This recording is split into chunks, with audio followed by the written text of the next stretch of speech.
This video is about Sir Isaac Newton's short scheme of true religion.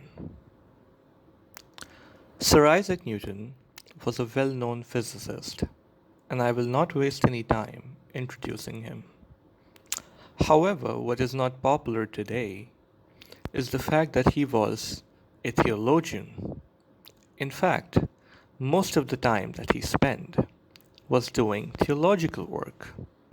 So you can say that he was primarily a theologian and secondarily a physicist or a mathematician. The short scheme of true religion is a piece of literature articulated by Sir Isaac Newton, which was first published online in the year 2002. This piece of literature is important because Newton is not differentiating among religions. Neither is he saying that there are multiple religions. In some sense, he's saying there is only one religion. If you read the literature carefully, you will realize the depth that Newton had when it comes to understanding God. Apart from that, there are many quotes in which he is directly attributing his success to his understanding of religion.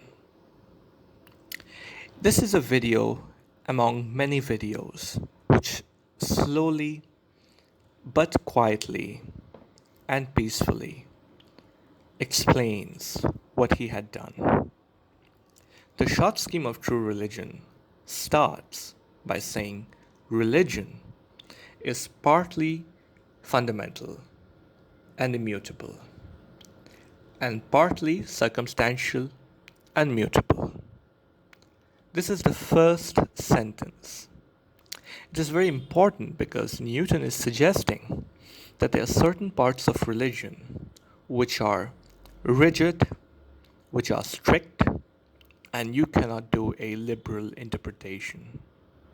However, there are certain parts of religions which are circumstantial in nature, or perhaps completely mutable. This is interesting because Sir Isaac Newton is making this assertion at a time when religious dogmas were dominant in a society, especially the Western society, but for that matter, the entire planet. In this first sentence, we see that Newton acknowledges that there are scientific inaccuracies in religions. But at the same time, he also acknowledges that there is truth present in religion, truth of morality. As you see in this document, the further you read, you will see that Newton is repeatedly talking about the Ten Commandments, as if there is a statement that the Ten Commandment is something which is completely immutable and fundamental in nature, and that it must be followed judicially. If you're a student of English common law, you know it for a fact that English common law comes from the judgments which were produced in England from 1400s to 1800s and so on. Before that, Magna Carta was articulated by the Archbishop of Canterbury.